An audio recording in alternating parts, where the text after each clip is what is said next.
Hello and welcome back to yet another episode of the Ben and Melanie Show. I'm your host, Ben. And I'm Melanie. Yep, and we are back with episode 11. Sorry for the long hiatus. We basically have been off for another 2 weeks. I want to talk about that today. I'm saying this morning because it's morning here. But I want to talk about that a little bit. We're just constantly busy, it seems like, with kid stuff, and it makes it really hard to just continually make episodes as often and as regularly as we would like. Go ahead. Sorry. Also, let's be honest about exposure. So, my son got a cold, and it took like a week and a half, and then somebody else in the household got it, and then I got it, and then the little one got it, and then it's just a cycle of getting it and trying to get rid of it before we could get on here, because I was coughing like horrible. I couldn't even talk, so...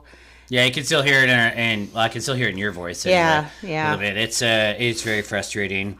But I mean, there's not really a good excuse or anything, because I would love to be able to just do this, have this be, what we do week in, week out, and like so many awesome podcasts that are out there, they're just constantly pumping them out, making 20 hours a week, you know what I mean? They're just awesome shit. But that's not, this is obviously not our day job. This is not what we do for a living.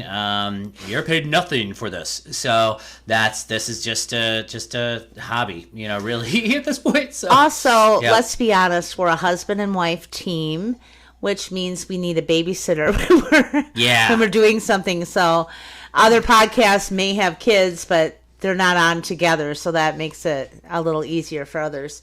So we'll just try to keep plugging along. If we miss a week, don't worry, we'll be back. Yeah, the intention is never just to...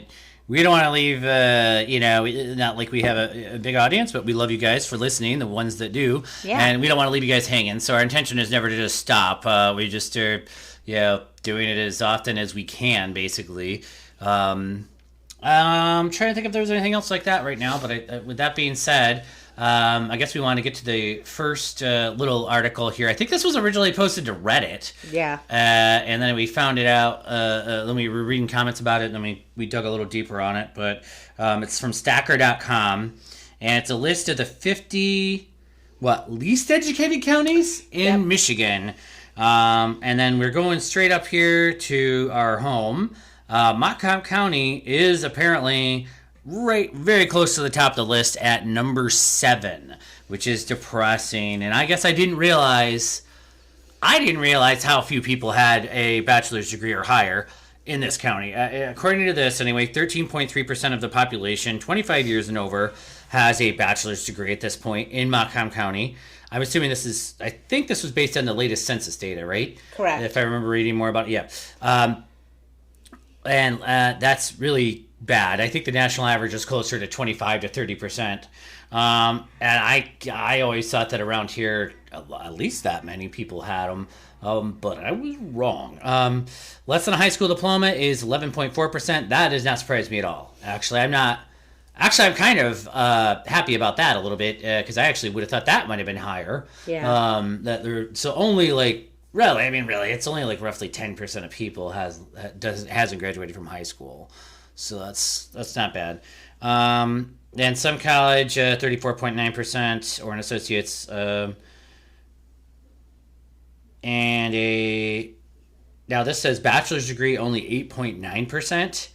So that's the entire population, but I think they're factoring in everybody. So that's even worse.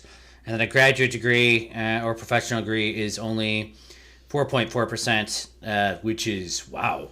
I bet you all 4.4% work at the college. That's what I was thinking too. They're all like Montcalm Community College has all of them. Probably. MCC, or they're all administrators for a school or something like that, or in education in some capacity.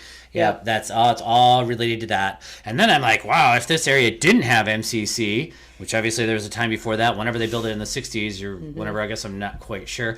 But yeah, that must have been quite a bit significantly lower amount of people probably had college at that point. So the MCC has probably really helped. Anyway, I thought that was a little depressing. It was really kind of splashed in the face about the bachelor's degree thing. I just really thought it was, I would have thought more people had them, I guess, than what I realized.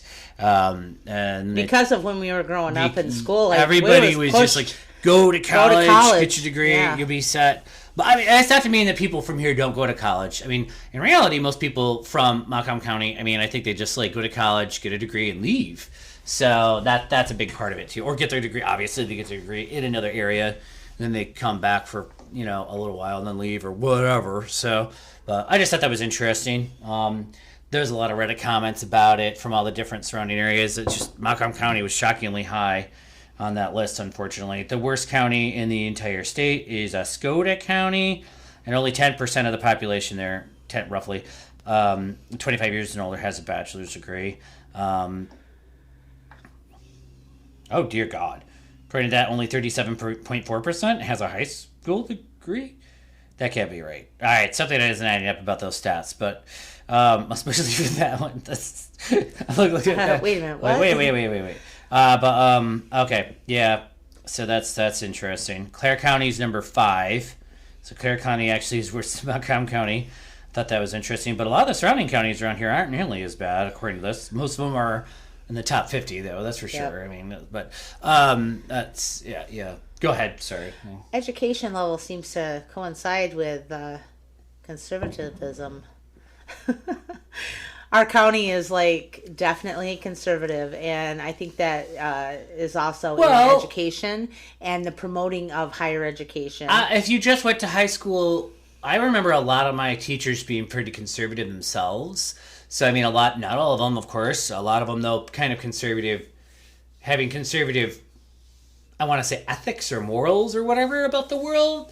Like, or maybe puritanical even. Mm-hmm. You know what I mean? So if that's all you got out of your education, right, as a teenager, I guess, and then you just stopped, you would probably be kind of stuck with that a little bit. And you'd have this, like, sort of the Puritan work ethic kind of going, which is good in many ways for you, but it also at the same time bad. Because if it's a bad economy and there's things that you can't control and you can't get a job, then it's bad for your sense of well-being. That's for sure. Yeah. And you're not going to be able to blame. You're going to internalize problems. But that. Also, our county is very manufacturing based. Yeah, which is at the whims of the greater economy. The parents, the parents were always like, "Hey, go get a job at a." You can even pay for college doing that. Go get a job in a factory. It pays pretty good. Go to college if you're going to do that. Otherwise, you can make a pretty good living like that until everything went to. I don't think that anybody thinks that anymore. Well, maybe they are thinking that now. That was pre-90s. That was in another 90s, time period, kind of. But I think that went away. Yeah. And then when we were coming up a bit, or at least when I was, I think everybody was kind of like college is the only option. Yep. But unfortunately, that's not the case either. So if you go to ITT Technical Institute, you know what I mean? They're just a bundle of lies, apparently, Right. And I'm not sure. God, I'm trying to remember if I knew anybody who actually went there. But I did. Oh, you did? Yeah, and apparently they would they were just a kind of degree mill or something like that, and you couldn't necessarily get a job with that. Nope. I want to say diploma mill, but I mean, I guess it was a college degree, but I mean, it was still, you just go into massive amounts of debt for it. And then what do you get? So, which, I don't know. I guess it'd be neat. The commercials made it seem much more glamorous, I guess, for it.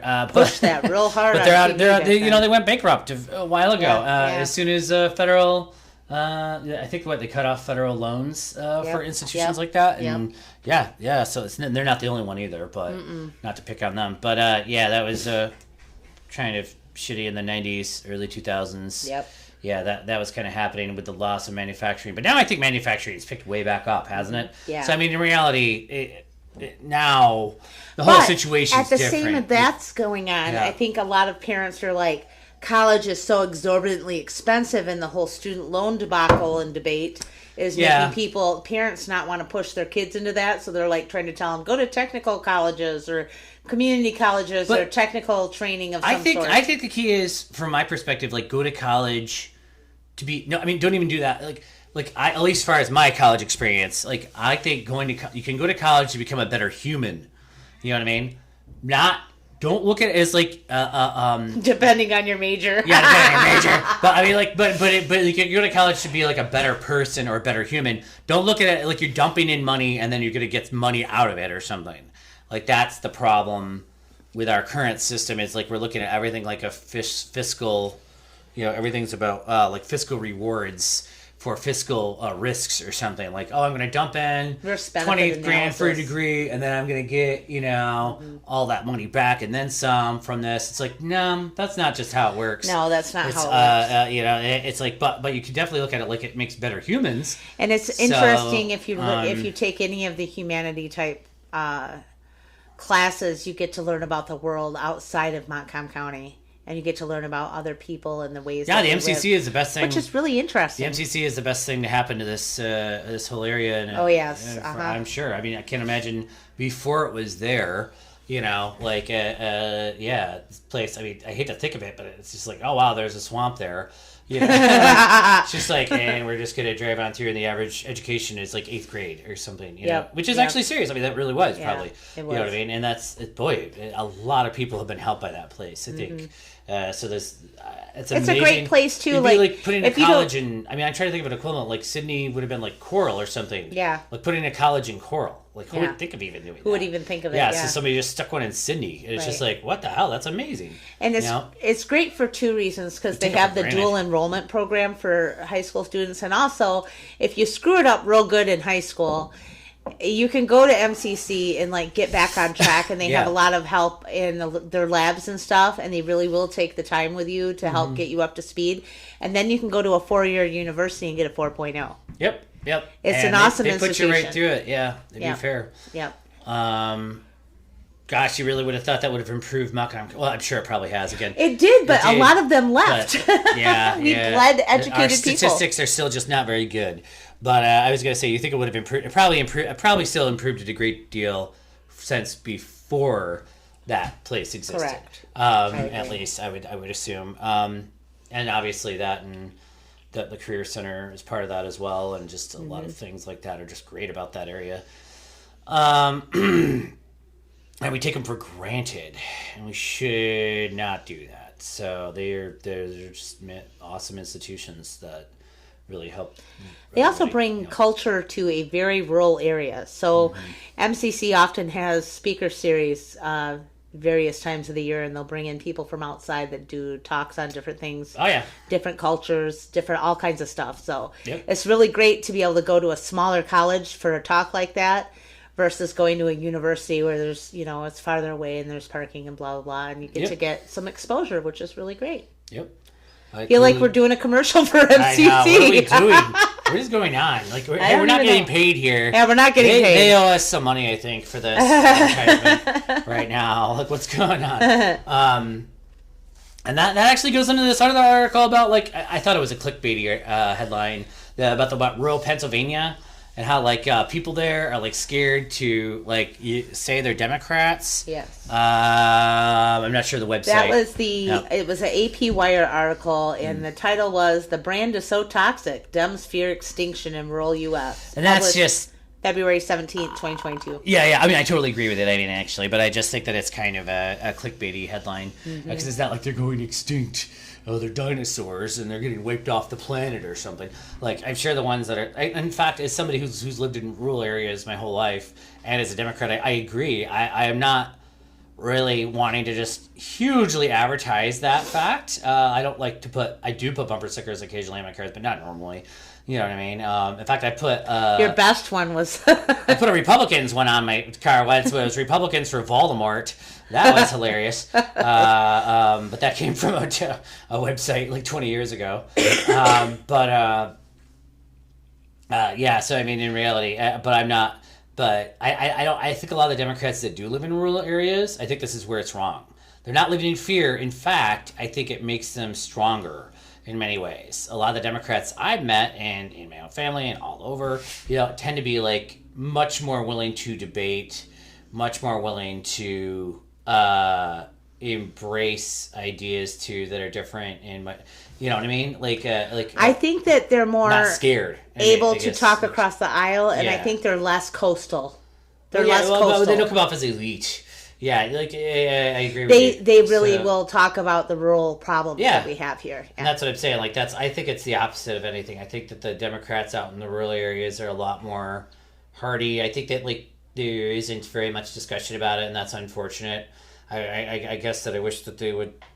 I wish Democrats would fund candidates in those areas more, even if they might lose. It'd be nice if they got some love from the National Democratic Committee and stuff like that. Yeah, and I think that's what this article is trying to do, is trying to scare the crap out of the National Democratic Committee, because they're trying to get their attention and trying to be like, hey, you're ignoring half the country when you're not doing anything in the rural areas. And that's a problem. That's a real problem. Yep. I think a lot of people that are Republicans, to be fair, in rural areas, in my mind, are Republicans, maybe in name only, and they might in fact be very liberal Republicans. I don't even like any of these labels anyway. I the whole labeling thing. I was listening to like a podcast about that, and like I hate using the word Democrat and Republican to define everything. I hate, again, going back to that whole. I hate just you know what I mean. We're not all defined by our partisan politics. You know what I mean. There's a lot of shades of gray, and but some of us actually think that, like, you know, healthcare is a human right. And I think there's Republicans out there who believe that too. I actually think there's Republicans who are very well versed in things of that nature. And that's the thing. It's not just a liberal thing to want to take care of people. Mm-hmm. Some of the best people I've ever met in my entire life are Republicans. And they would give you the shirt off their back. You know what I mean? And that's what I'm saying. Like, they just don't... I think that they feel like a system like that would be mismanaged. You know what I mean? It's not that they don't agree with it, and that maybe they agree it works for like Norway or whatever, but they feel, you know, it just wouldn't work in the United States for whatever reason, like we're too corrupt or something. But I think we can't know that unless we at least try. You know, we have to try. So like we can't just like, oh, well, poor people are just gonna die. You know, like we can't do that. You know, and I mean, Republicans would agree with that. They don't believe that. They don't want poor people to die, right? So I mean, like, there has to be something, you know, there has to be a way to reach across the aisle here and do the humane thing, you know what I mean, do the ethical thing, you know, get people food, shelter, healthcare, education. And I think everybody would agree with that in principle. And we're not talking about communism. I'm just talking about... No, this is Christian values, yeah, I'm just talking right? about... that's the problem. Sometimes it goes to that. I'm not talking about communism. I'm just talking about, like, basic human rights. Not everybody gets everything and you kill the rich. I'm not talking about that and eat their stuff. Not eat the rich. You know, I'm not saying that. But I'm just saying, like, you know, just basic stuff. You know, basic necessities. Everybody should have, you know, a place, a roof over their head, and some food. You know, and some way of transportation. You know, maybe like public transportation. It does not have to be a car. You know, just public transportation. But I just think that poor people shouldn't have to live in misery either. Yeah, it should be, you know. And that's part of that's what I don't agree. Like, this idea that poor people need to suffer or something is ridiculous. I don't think anybody. Well, maybe some people believe that. You know, some people like the DeVosses or something. I don't really know. Like some sort of like they subscribe to some sort of version of Christianity. You know, like where it's like if you're the wealthier you are, God is like rewarding you or something. Which is not what the Bible says. I know, but it's like I can't think of the name of it. That's a version of Christianity, though. It really is. It's called. Have you ever heard of it? I can't remember. Yeah, but I've definitely heard of it. Anyway, I'm not sure if the DeVosses really subscribe to that, but some people do.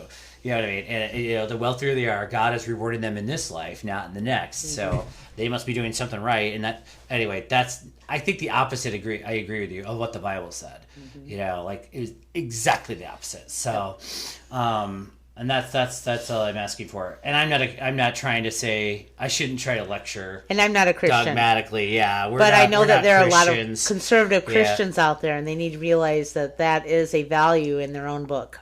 Wait, we're really going off on a tangent here, aren't we, today? Oh, why not? Really it's our radio show. We can do what we want. I know. Holy shit. I was not expecting that to go in that direction. I think we're going to take a little bit of a break here. And, gives you something to mull over there.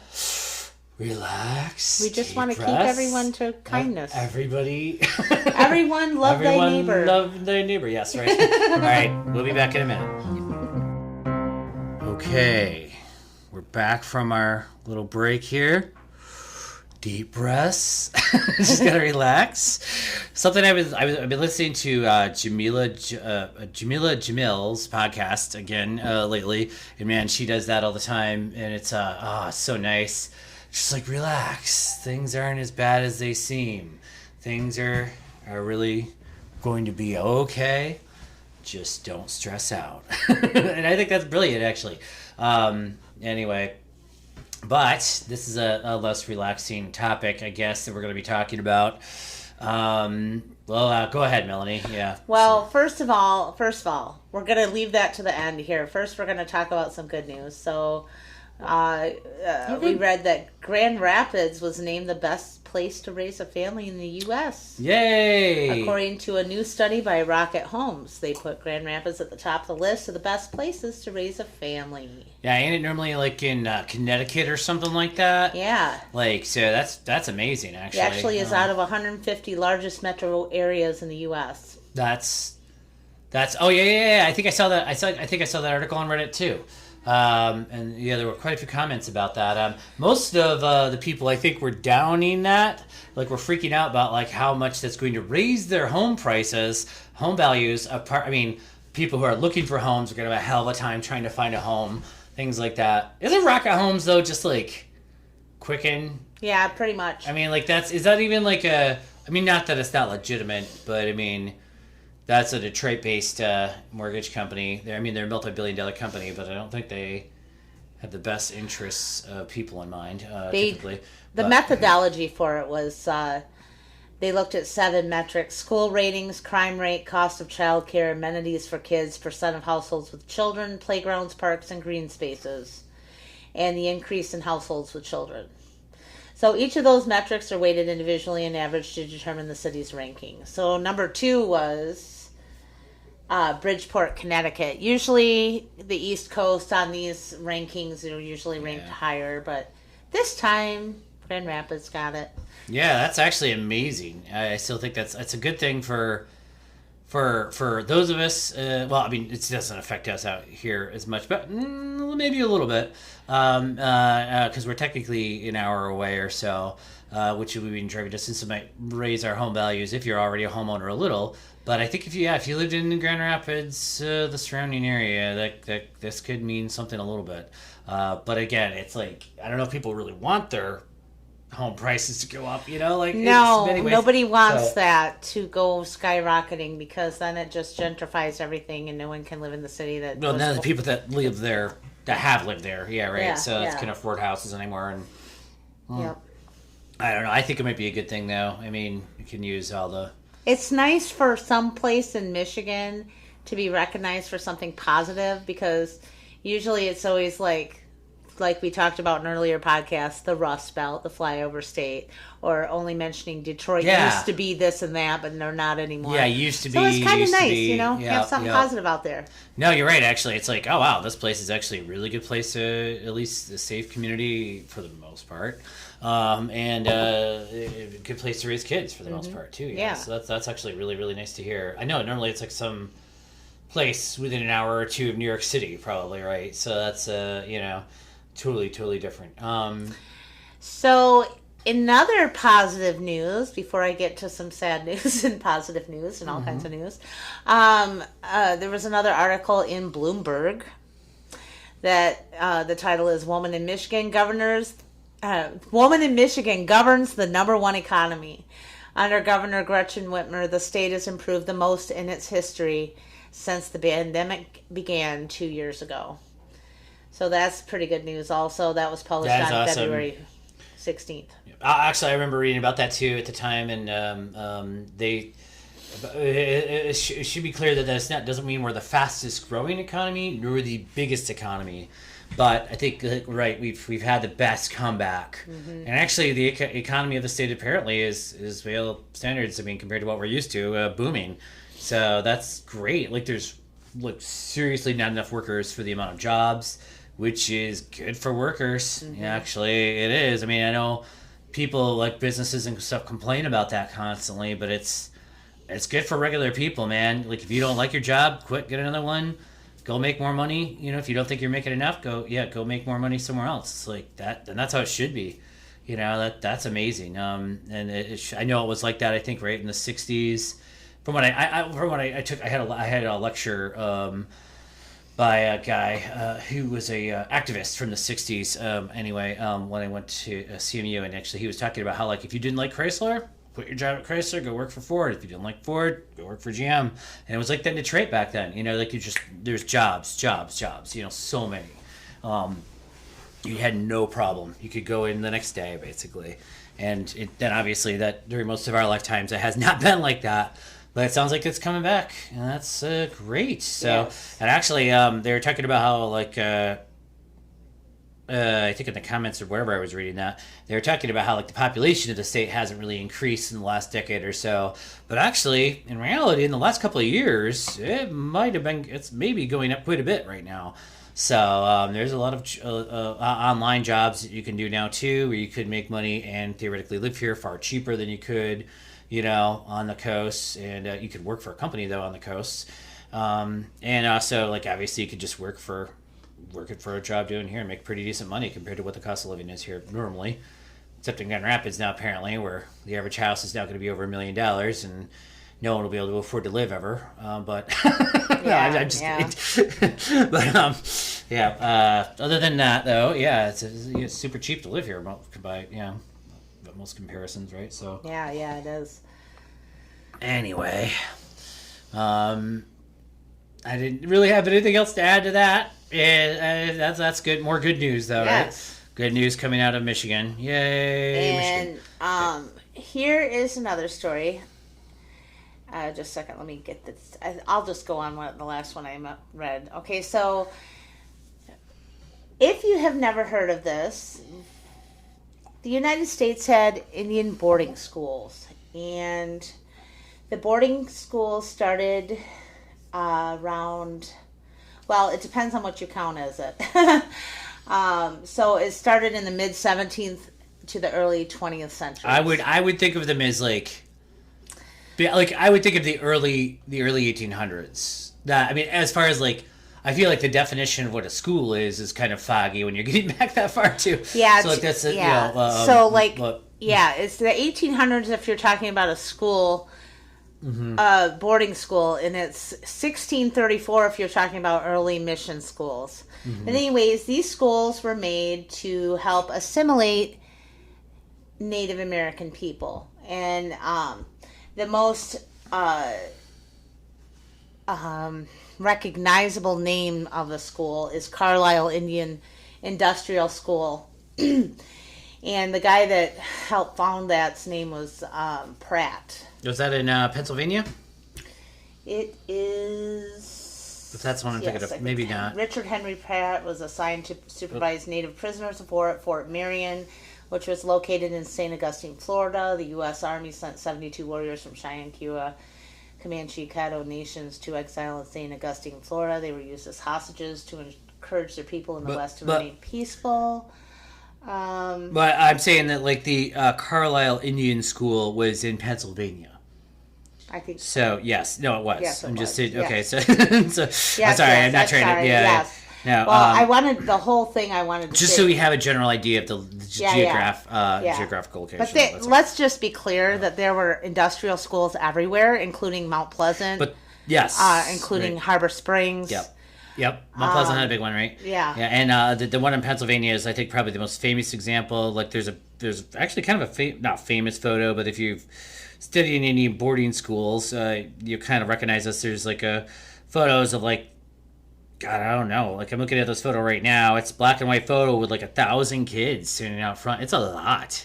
They had a lot of kids jammed in there to turn them into quote unquote white people, basically, right? Yeah. And, so I wanted to get to that. Yeah. I wanted to get to that quote. So I do know where it was, but I was also reading at the same time, and I'm terrible at multitasking. So, okay. So Richard Henry Pratt. He is...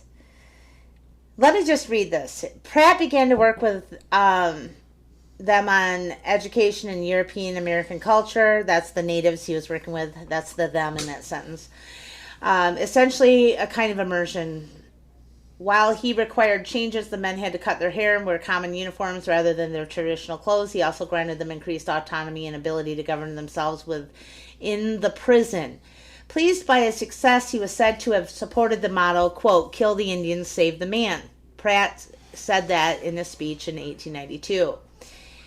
A great general has said that the only good Indian is a dead one. In a sense, I agree with the sentiment, but only in this, that all the Indian there is in the race should be dead. Pratt provided for some of the younger men to pursue more education at the Hampton Institute. It goes on and on. This I'm quoting this from the Wikipedia page also. Anyways, so that's one of the most well-known schools. So just to set this up, you can read more about Indian boarding schools in many, many places. Many books have been written about it and everything. And just to be clear, some of those schools ran up until the 90s. They were there for assimilating Native Americans. So another thing that's been happening recently in the Indian community is searching for lost children. So many children would die or be killed at Indian boarding schools and were never heard from again and were buried with no markers.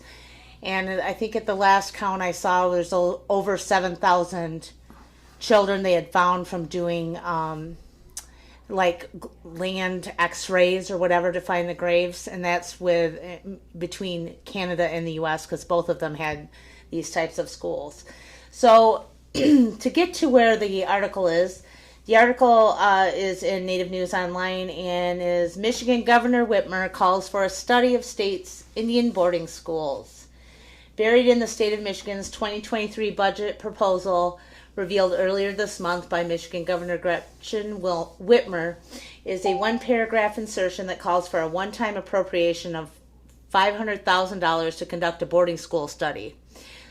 The proposed appropriation reads, quote, "A statewide study will be performed to research the number of Native American children forced to attend boarding schools in Michigan, the number of children who were abused, died, or went missing while at these schools, and the long-term impacts on these children and the families of children forced to attend such schools." So this is good news. I'm really proud of Governor Whitmer for doing that. It is excellent. We need to find all the children and bring them home. They need to be buried properly. The families need to know where their children went. Well, I think, yeah, right, and that's something there's been several articles about that in the last couple of years. Yes. Especially in Canada, right? Like there's been some mass findings of graves, essentially unmarked graves outside of boarding schools, in the last couple of years, right? Yes, and just to be clear too, most of these boarding schools were run by missionaries. Churches, Catholic Church in Canada, they were largely run by the Catholic Church. The Holy Cross up in Harbor Springs was run by the Catholic Church. So there is a big. The Native people are asking for a reconciliation from the Catholic diocese because they want some kind of retribution. Maybe that's like action by Governor Whitmer will help open some monetary resources to do more research. Have they done? I guess I'm not familiar, but have they done any sort of like underground sonar X-ray stuff? That's how they found. In Mount Pleasant though, closer by. Not here? Yet, no, but they are going through the records to find. Okay. I was just curious if they... Yeah, that's what they want to do. It's really expensive to do that. They have done it in Canada. That's where we're coming up with each school grounds that is scanned by sonar. Because they don't have to necessarily just go in there with a bulldozer and dig anymore, no. right? Like they can just... they have specialized equipment that they can, And let me be clear. Quote unquote, see. Sometimes these are mass graves. They are a big pit children are put into. Let me just be clear on how horrifying this whole history of this is. And to be clear, too, any Native American you see today is either a survivor of residential school, depending on their age, or a child or grandchild of a residential school survivor. They're residential school survivors, Indian boarding school survivors. It caused so much damage to families. Children were taken by force and put in, and oftentimes sent to schools that were far away from where their home reservation was. Their hair was cut. They weren't allowed to talk in their language. They weren't allowed to talk to each other. They were never allowed to go home. And then they were beaten. There's so many stories of beatings, rapes, all kinds of abuse, being put in little square boxes outside in the heat, not fed anything because they tried to speak their language or tried to talk to another student. It is unbelievable, and if you do your research and read into it, you'll be horrified. I don't think there's been enough. I'm not saying there's recognition. I guess it's like in popular culture. I guess there hasn't been enough recognition of this. The main thing I can think of is like this isn't even related to the United States, but Rabbit Proof Fence was a very big movie that when it came out 20 years ago now, I suppose. And that was all about a similar program in Australia where they took not Aboriginal kids, they took kids who were half white and half Aboriginal specifically because that's who they were targeting, and they took them out and they put them in boarding schools that were completely brutal and atrocious, full of sexual abuse and physical abuse and all kinds of things like that. And the point was to turn them into white people and then put them in Australian society and then essentially quote unquote breed out Aboriginal and they had that whole thing in the movie all about it. That was actually the plan. There was like some with eugenics essentially which they considered apparently was progressive for the time because it didn't involve killing them. So they wanted to eugenically remove people and only have white people or something, which we have to make things clear. Like, that's just, like, insane. I just don't understand, like, why we can't just have everybody be people, right? Like, that's just... But anyway, but that's not how they viewed it at the time. So anyway, that Rabbit Proof Fence movie was brilliant and really well done. Definitely watch that if you would just want to have, like, a taste of kind of what I think...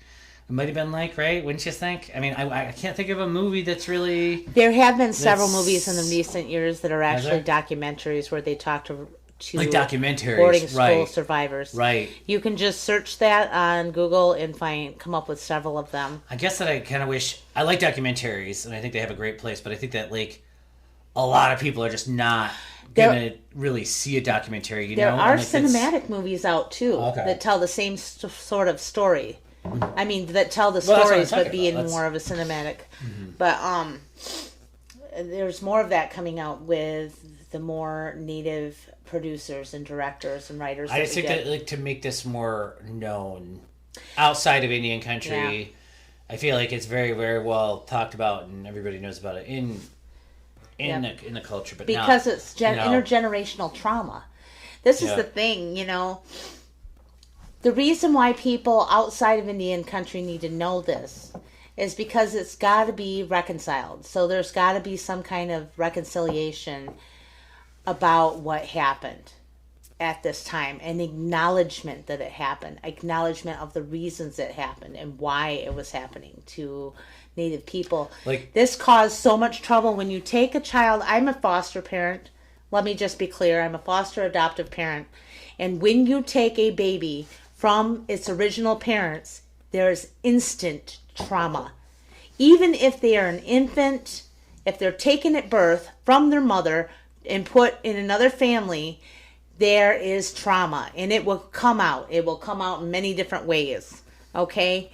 It affects them. So you take children and you put them in some boarding school and don't let them see any of their family members or talk to them at all. Much of the time starved. A lot of the time forced to work, like Indian Head Sugar was made by boarding school students. A lot of times these boarding school students, when they were older, were farmed out to the neighborhood farms to do domestic labor or farm labor for people for free. I mean, it's caused so much trouble. So those students came out and they were afraid to speak their language. This is why our languages are endangered at this point. If you went to one of these schools, it's really hard for you. You were beaten repeatedly, not allowed to speak your language at all or perform anything having to do with your culture. Many of them came out and didn't want to teach their own children when they did have children because they didn't want them to have that pain that they had to go through. It caused so much trouble. But anyway, I could go on all day about this, but I wanted to mention one other article right now, and it's from the Lansing State Journal. It was published February 16th, and it is titled, "The New Bill Proposes Lessons on Native American Boarding Schools in Michigan Classrooms." A proposed bill would amend Michigan school code to strongly encourage lessons on Native American boarding schools in Michigan classrooms. Senator Wayne Schmidt, Republican of Traverse City, on Wednesday introduced the Senate Bill 876, which promotes lessons on the boarding schools and history classes for 8th through 12th graders. The bill aims to preserve the largely forgotten history of the schools where indigenous children were sent through the 19th and 20th centuries to learn to speak English and practice Christianity, resulting in a loss of Native American language and customs. The bill defines the schools as entities that had their purpose as the cultural assimilation of indigenous children through the forceful relocation of these children from their families and communities to distant residential facilities where the children's American Indian, Alaskan Native, and Native Hawaiian identities, language, and beliefs were to be forcibly suppressed. So schools were often also the site of physical abuse. So this is like the state, right? Is trying to pass this bill. So does it have? You wouldn't happen to know if it says if there's a bipartisan support for it, or does it actually have a chance at passing? Hold on. I think it's a great idea. Schmidt, by the way, who is a Republican, his district includes the former Holy Childhood site, which is up in Harbor Springs. Actually, it probably does. Okay, great. And it was urged. This bill was urged by a 180-member tribal healing council in Harbor Springs. Several survivors of Holy Childhood joined Schmidt to introduce the bill at the state capitol. One of them, Melissa Moses, a member of the Little Traverse Bay Bands of Ottawa Indians, has a 4-year-old great-grandson. She worries what might happen if this chapter of history is lost to his generation. The more you, quote, the more you learn, then the kids are going to say, we can't do that, she said. Linda Kobe of the Lac Vaux Desert Band of Lake Superior Chippewa Indians said teaching about the schools would reinforce that social ills on reservations are the result of generational grief and anger stemming from family separation. Wyman Chippewa, a member of the Grand Traverse Band of Ottawa and Chippewa Indians, started attending Holy Childhood at 7. Quote, when you go through that school, you're abused, he said Wednesday, fighting back tears. All you know is abuse, and you don't understand why is this happening to me. The bill will be referred to the Senate Education and Career Readiness Committee, chaired by Senator Lena Thies, Republican of Brighton. Quote, this is clearly a dark, tragic part of our history, Schmidt said. It's shameful, many of the things that went on, and I think more and more people recognize that. Though the bill would not require curriculum changes, it proposes that the State Board of Education be strongly encouraged to ensure that core history curriculum includes learning objectives for Indian boarding schools as it does for genocides like the Holocaust or Armenian genocide. Schmidt opted to strongly encourage the lessons to avoid red tape and push back surrounding curriculum mandates, he said Wednesday. Kim Fike, a member of the Sault Ste. Marie tribe of Chippewa Indians, hopes the bill will cement the history of boarding schools and education as survivors age. Quote, there's only a few more years of us elders here to tell you the story, she said. Otherwise, it's just going to be whatever is out there, whatever was left behind. So we're trying to let you guys know what's really happened to us.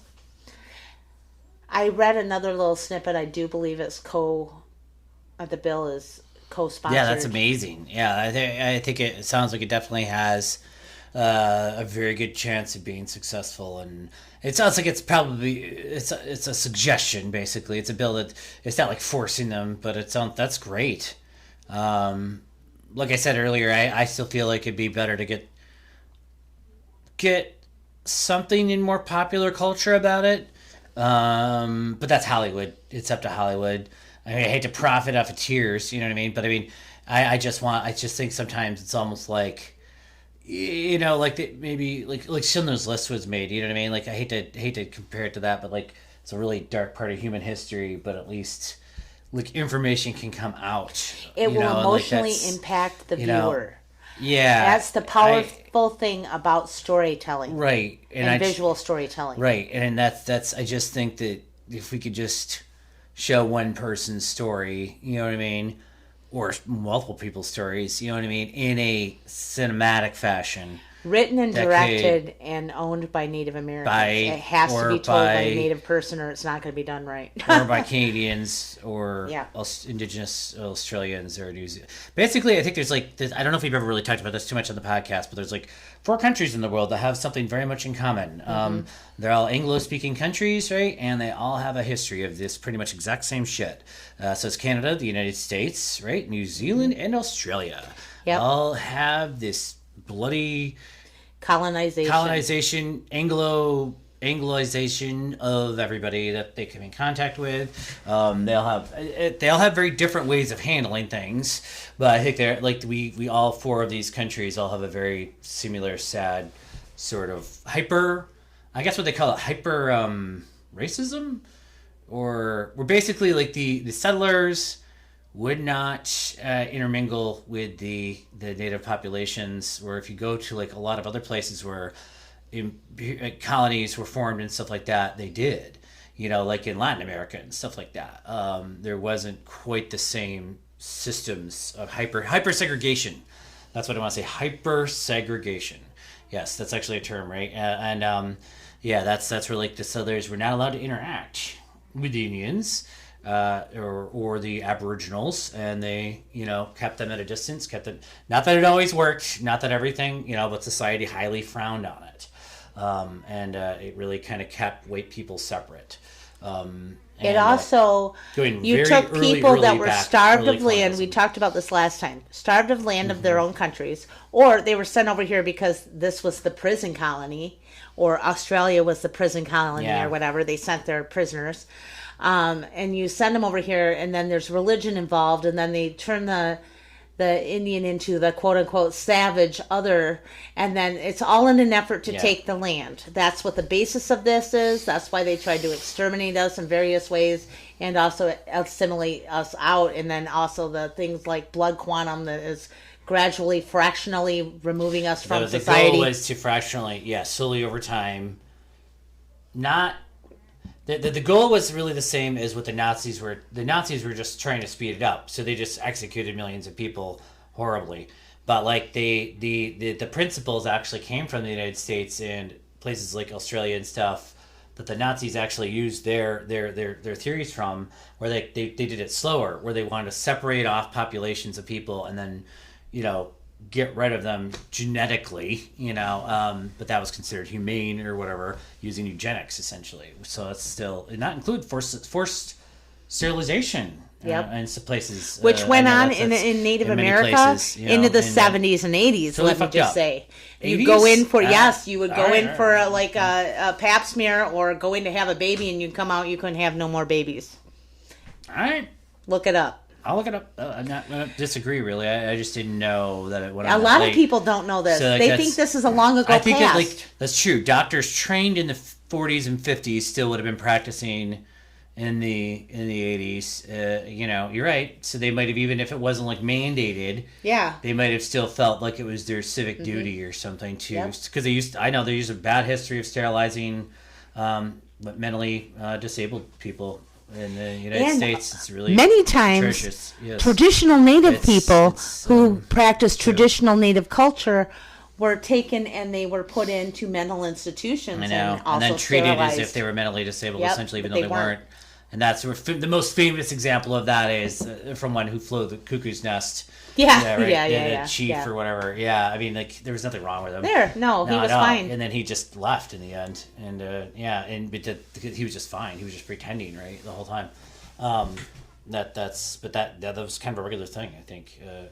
Anyway, boy, we got dark there, didn't we? Yeah. But I guess it's important because you gotta like, you see all sides of this. This kind of flies in the face of now they're Well, we were just watching John Oliver's show, the most recent episode, and they were talking about like some laws that are getting passed in Tennessee and stuff. They don't want to make kids feel uncomfortable in school, so they don't want to talk about this sort of stuff. They're trying to make it illegal to talk about this sort of stuff. It feels like, and Yeah. I'm really happy that Michigan is actually taking the opposite side of this. And what the in a whole bipartisan purpose of this fashion. is, So, yeah. is not to make people feel bad about No, it's not to make people ancestors feel doing bad. something. It's not. Yeah. What it is to prevent it from happening again, to reconcile the problem for the intergenerational trauma for the people that this happened to. You know, that Yeah. needs to be addressed. The same thing with African American people in slavery. And You by the way, need that's to like acknowledge really, it. really self. If for somebody to think that the purpose of it is to make them feel bad, like racism is here to make you feel bad as a white person. Like, good God, like that's so self-centered. Like, why? And I think there are people that think that. Oh, yeah. You know, like it's just there to try to make you feel. It's like, go fuck yourself. You know, the world is not just about you. You know, Tucker Carlson. Jesus fucking Christ. I agree. Jesus Like- fucking Christ. It's not just about you. So like, anyway, and that's sorry, that really. The other thing that makes me is that parents that are like, well, my precious little snowflake can't learn about racism because it makes them feel bad. But you know what? If my child can experience racism, then your child can learn about it. Yeah, I know. Right. At least learn about it. At least be aware. And like that's the thing. It can't be like, you know, we can't ever heal kind of as a society, right? A little bit if we can't make people even aware of it. Yeah, that's Yeah, what we're trying to do here. I want to make Yeah. this clear. Like all of the things I've read and about different perspectives on this, the main thing is in order to heal any disagreement, say you had a marital disagreement, you have to recognize the problem first and accept that that problem happened in order to make a reconciliation or forgiveness or anything like that to happen. You have to admit it happened. You have to admit that it was bad in order for that healing to begin. So, and also never do it again. That's one of the things. You don't want to do it again. Don't just say I'm sorry and then do it again, or it's still felt built like- in the system or I whatever. know, and I feel like the process of there's so many parts like Holocaust denial is all about that. Like denying the Holocaust happened. Like eventually, if they get enough people to believe it didn't happen, right, it could happen again. Right. That's the idea. But by teaching it and reinforcing it and talking to survivors, right, they're trying to make sure it doesn't happen. I don't know. I went to school here, you know, around here, and like we were taught totally all about the Holocaust. Yep. Like there was a whole, it felt like semester just focused on it, just Yep. about it. And teacher that was just, you know, I mean, really, we watched movies on it. I mean, oh my God. I guess like it's staggering to me that they just want to take that out. Some people want to, white supremacists actually, want to take that out of the curriculum in some places, and no one is actually taking it out of the curriculum. I'm sure, at least I don't know about that. I hope not. I would have to look I that hope up. not. I can't imagine they would. I mean, you're right. Maybe I don't know. Actually, anything's possible. The danger So it's, is right now is the people that were alive then are all dying off or dead already. Right. Very few are alive. There's not. Yeah. Well, And when no one's left to speak that was there, And That's I feel when like the danger so happens. do you feel like maybe that's the same thing that's going to happen with the boarding schools? yes, it's like they're historical waiting- amnesia. They're waiting for I guess baby boomers were the last generation really in the boarding schools, and they're waiting for them to die off. Yep. And then they can just pretend they didn't happen. Yep. You know, like that's kind of messed up. you know, Yeah, so, it's really bad. I don't like that. yeah. There's one other thing I wanted to talk about. This happened February 19th. The Detroit Free Press did an article on it, and then I will go back and tell you the beginnings of this group. But first off, here we go. Detroit police break up Native American sugar bush ceremony, saying, quote, sovereign stuff is not valid. This happened on February 19th, 2022. I'm going to read this little paragraph. It's real short. Detroit police officers shut down an indigenous sugar bush ceremony Friday night in River Rouge Park, despite claims from organizers of having valid fire permits and approval from the city. The Detroit Police Department did not immediately respond to requests for comment. The ceremony was held to kick off the third annual tapping season as part of the Detroit Sugar Bush Project, led by a coalition of local groups whose mission is to teach Detroiters how to tap, literally and figuratively, into the tradition of making maple syrup and pass on other ecological knowledge. For 3 years, participants have learned from the Anishinaabe and Potawatomi people of the Midwest about sugar bush ceremonies, tapped maple trees in River Rouge Park, and boiled sap over a fire. The city of Detroit issued the project a memorandum of understanding to do as much, according to the project website and ceremony organizers. Antonio Cosme, Detroit Sugar Bush Project organizer, said he also received a burn permit for Friday's bonfire from the fire department.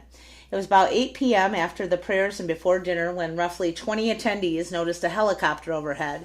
Then Rosebud Bear Schneider, a ceremony organizer, said they saw police cars and lights through the trees. We thought maybe somebody else might be getting pulled over. We didn't think it was for us. We were doing nothing wrong, Bear Schneider said. Cosme said he went to investigate and discovered that 7 police cars and over 12 officers had arrived. He said that he showed the permits and MOU to the officer in charge. As Cosme and the officer in charge spoke at the edge of the woods, 6 officers in tactical gear appeared in the clearing and informed attendees they had 2 minutes to put out the fire and leave. A video of this interaction is posted to Instagram, shows officers standing side by side along the edge of the clearing as smoke from the recently extinguished fire billowed between them and the attendees. We tried to talk to them about the Religious Freedom Act, Bear Schneider said. We tried to tell them about our sovereignty. They didn't want to hear anything of it. One officer can be heard in the video saying, quote, "The sovereign stuff is not valid," insisting that attendees were in violation of city ordinances for entering the park after dark. However, Bear Schneider insists that they were allowed to stay in the park until 10 p.m., even without the MOU and city permit. Detroit Code of Ordinance, Chapter 33 states, quote, "All city parks and public places shall be closed to the public from 10 p.m. to 6 a.m. unless posted signs designate a different period of closure," end quote. Just as he received the go-ahead from the officer in charge to continue the ceremony, Cosme noticed attendees filing from the woods carrying tables and chairs. Back in the clearing, Bear Schneider said 6 officers watched the attendees pack up, threatening arrest if they didn't comply until the situation was diffused by the officer in charge. Bear Schneider said it was clear that this was, quote, "a major miscommunication between all of these departments," end quote. That should not have happened. No citations were issued. Instead, the night ended with upset attendees filing a police report with the officer in charge. Cosme said. Bear Schneider said a second report was filed Saturday morning at the Detroit Police Department's 6th Spring Precinct. Cosme reaffirmed the group's paperwork is up to snuff and it will continue with the Sugar Bush Project as planned. They're not stepping on us, quote, "There's absolutely nothing these settlers could do to stop the cultural revival that's happening among Native peoples all over in this country." Some of the attendees, including Bear Schneider, reconvened in Rouge River Park on Saturday morning to reflect on the events the night before. She said maple tapping season is part of the broader food sovereignty movement, focusing on the right to indigenous food systems and ways. Quote, "We have a responsibility to this land and to the trees and to these ways, so we're not going to let anything like that get in the way of our responsibilities," Bear Schneider said. "It's a shame that it's 2022 and we still have to fight for our rights and just to exist as Indian people, as Native people." So that's the article. Well, it sounds like the situation, it got out of hand for a little bit there. Boy, you want to support the cops and stuff, right? But then they do something like that. Well, let's juxtaposition this. Let's talk about the trucker convoy and all of those, and now how they were taking selfies with the cops, and then you got people doing Sugar Bush, and then all these cops show up in tactical gear. I know. Well, that's completely. I know. You can tell whose side they're on from their perspective. What were they thinking they were doing? At first, when I heard this story, I thought it was a private. I thought it may have been like they were in there looking at somebody's private land, and I'm like, well, they probably shouldn't have been trespassing on private land to tap trees or whatever.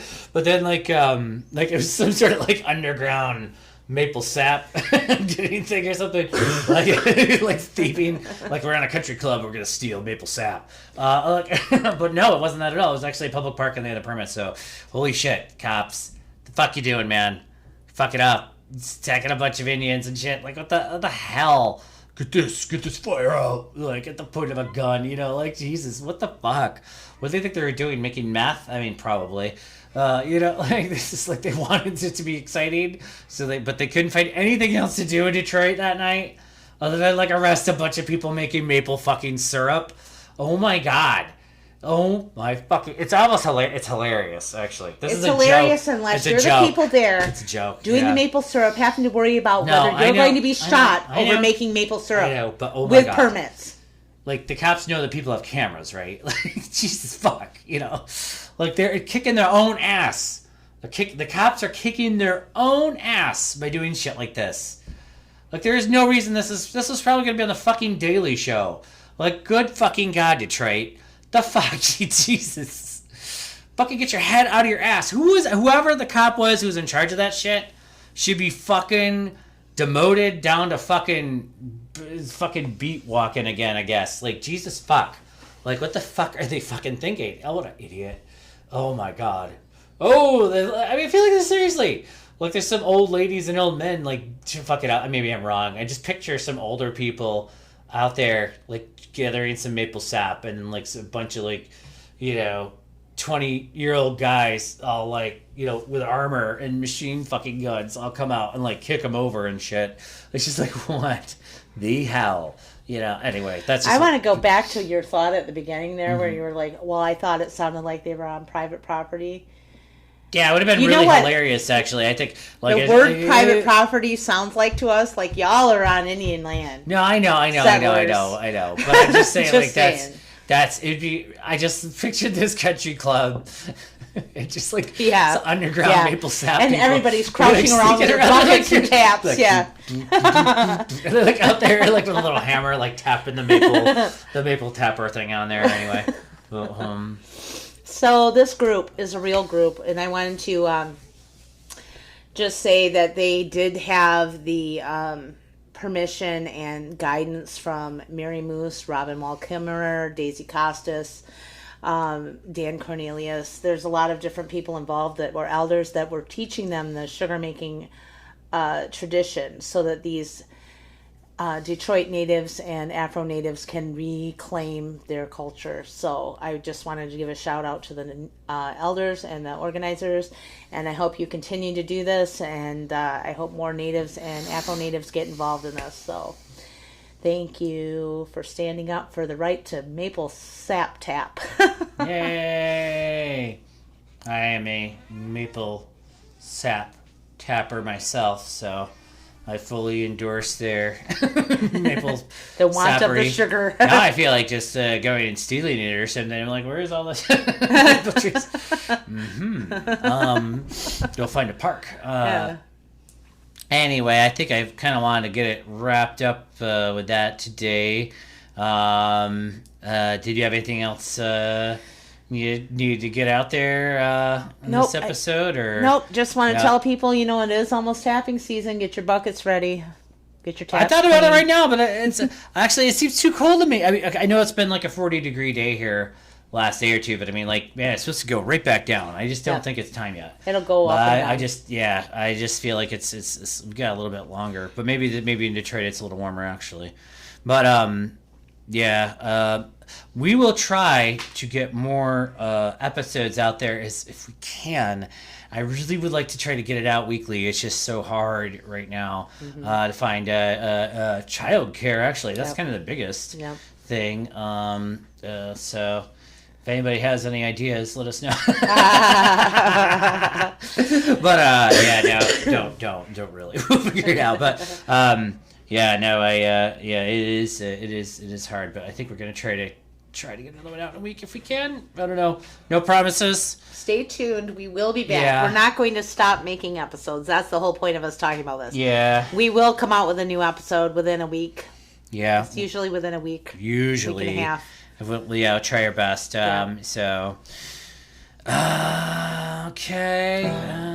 Bama P. Gawabaman. Bama P. Motherfucker. Oh. No more of that, you. Motherfucker. Bama P. Well, I don't even know. Bama P. Gawabaman. Goodbye, fuckers. Okay. None of what I said is a swear word. I know. right, we'll see you again soon. Yep.